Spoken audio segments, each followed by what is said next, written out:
جہاں ہم ساری زندگی نماز میں نیت کرتے ہیں کہ رخ میرا بیت اللہ کی طرف، تو کبھی اس بیت اللہ کو اپنی آنکھوں سے دیکھ بھی تو لیں کہ ساری زندگی جس کی طرف رخ ہوا کبھی وہ آنکھوں کے سامنے بھی ہو۔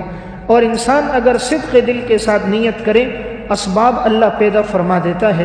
محاسن اسلام ایک رسالہ ہے، اس میں ایک واقعہ تھا کہ ملتان کی ایک عورت تھی، اس کے دل میں بڑی خواہش تھی کہ میں عمرہ کروں، حج کروں، تو وہ کپڑے سلائی کر کر کے پیسے جمع کرتی رہی 10 سال کا عرصہ لگا۔ اتنی رقم اس کے پاس جمع ہو گئی کہ اس نے اس رقم سے خود بھی عمرہ کیا، اس کے شوہر نے بھی عمرہ کیا۔ تو اگر نیت کے اندر صدق ہو، انسان جذبہ رکھے، اللہ اسباب پیدا فرما دیتا۔ ایک چونٹی کے دل میں یہ بات تھی کہ میں بیت اللہ پہنچوں اور اللہ کے گھر کا طواف کروں۔ وہ چونٹی زبان حال سے اللہ سے دعا کرتی رہی۔ اللہ رب العزت نے ایک پرندے کو بھیجا، وہ پرندہ آ کر اترا، یہ چونٹی اس پرندے کے پاؤں پہ چڑھ گئی، پرندہ اڑتا رہا یہاں تک کہ بیت اللہ میں پہنچا، مطاف میں آ کر بیٹھ گیا، اور یہ چونٹی نیچے اتری اور اس نے بیت اللہ کا چکر لگایا۔ جب اس کا طواف مکمل ہو گیا تو گویا سجدہ کرنے لگی، اللہ کا شکر ادا کر رہی تھی کہ یا اللہ تو نے میرے لیے کیسے اسباب پیدا فرما دیے کہ تو نے مجھے یہاں پہنچا دیا۔ تو جو رب العالمین چونٹی کے لیے اسباب پیدا کر سکتا ہے، اشرف المخلوقات انسان کے لیے بھی پیدا کر سکتا ہے، اگر انسان اس معاملے میں سچا ہو۔ جتنی ہم محنت اور کوشش دنیا کے کاموں کے لیے کرتے ہیں، اگر اس کی چوتھائی بھی کریں تو اللہ اسباب پیدا کر دے گا۔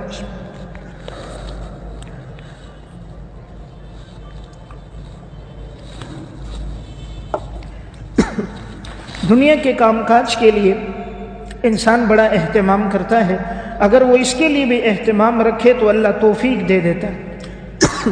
ایک بات ہمیشہ یاد رہے کہ یہ کام اللہ کی توفیق کے ساتھ ہے۔ بعض لوگ یہ سمجھتے ہیں کہ ہم جاتے نہیں، حالانکہ ایسی بات نہیں، اللہ رب العزت کی طرف سے ان کے لیے بلاوا نہیں ہے۔ ڈاکٹر عبدالغنی فاروق کی ایک کتاب مکافات عمل، اس میں انہوں نے ایک واقعہ لکھا، کہا کہ ایک شخص امریکہ میں رہتا تھا اور وہیں پہ اس کا کاروبار چل رہا تھا۔ اس کا ایک بھائی پروفیسر تھا، لیکن اس کی زندگی دین میں نہیں گزرتی تھی، ملحد قسم کا تھا، شریعت پر، دین پر، قرآن پر اعتراضات کرتا رہتا تھا۔ تو اس کے بھائی نے ایک دفعہ رقم بھیجی، کہا کہ میں والدہ کو عمرہ کرانا چاہ رہا ہوں۔ اپنے اس بھائی سے کہا تم بھی عمرے پہ چلے جاؤ، تمہارا ٹکٹ میرے ذمے ہے۔ یہ جو ملحد قسم کا تھا، اس نے کہا چلو میں تو جاتا نہیں ہوں، لیکن مفت کا ٹکٹ ہو رہا ہے، چلو تفریح ہو جائے گی۔ تفریح کے ارادے سے یہ چلا گیا۔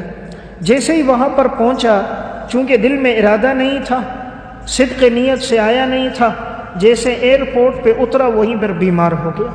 ایسا سخت بیمار ہو گیا، اس کے لیے چلنا پھرنا مشکل ہو گیا۔ وہیں سے اس کو ہسپتال منتقل کیا گیا، اور اس کی والدہ نے کہا بیٹا میں نے تو احرام باندھا ہے، میں عمرے پہ جا رہی ہوں۔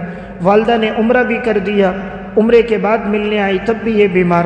پھر والدہ واپس گئی، اپنی عبادات کرتی رہی، وہاں سے مدینہ گئی۔ تقریباً 20 دن تک یہ شخص اتنا بیمار رہا، اس کے لیے چلنا پھرنا مشکل تھا۔ والدہ نے اپنے تمام ارکان ادا کر دیے۔